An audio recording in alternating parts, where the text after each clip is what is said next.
എന്റെ സഹോദരന്മാരെ, ഞാൻ പാതാള വഴിയായി കടന്നുപോകുമ്പോൾ തുറക്കപ്പെട്ടിരിക്കുന്ന കല്ലറകളെ ഞാൻ കണ്ടു. അതിനുള്ളിൽ എല്ലാത്തര ബലവാന്മാരും പ്രവേശിച്ചിരുന്നു.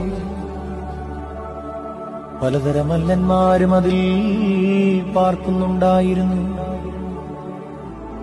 അവരുടെ കാലടികൾ നാശത്തിലേക്ക് മറിച്ചിടപ്പെട്ടിരുന്നു. അപ്പോൾ ഞാൻ അതിനരികിലിരുന്ന് കരഞ്ഞുകൊണ്ട് സങ്കടത്തോടും നെടുവീർപ്പോടും കൂടെ എന്റെ ദേഹിയോട് ഇപ്രകാരം പറഞ്ഞു: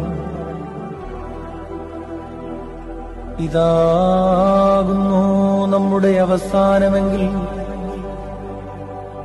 സൗന്ദര്യമുള്ളവർ തങ്ങളുടെ സൗന്ദര്യത്തിൽ ആഹ്ലാദിക്കുന്നത് എന്തിന്? ഇതാകുന്നു നമ്മുടെ അവസാനമെങ്കിൽ രാജാക്കന്മാരും പ്രഭുക്കന്മാരും പൊന്നു ശേഖരിക്കുന്നത് എന്തിന്? ഇതാകുന്നു നമ്മുടെ അവസാനമെങ്കിൽ ധനവാന്മാർ തങ്ങളുടെ ധനത്തെപ്പറ്റി അഹങ്കരിക്കുന്നത് എന്തിന്? ഇതാകുന്നു നമ്മുടെ അവസാനമെങ്കിൽ വിദ്വാൻമാർ തങ്ങളുടെ വിദ്യയിൽ പുകഴുന്നത് എന്തിന്?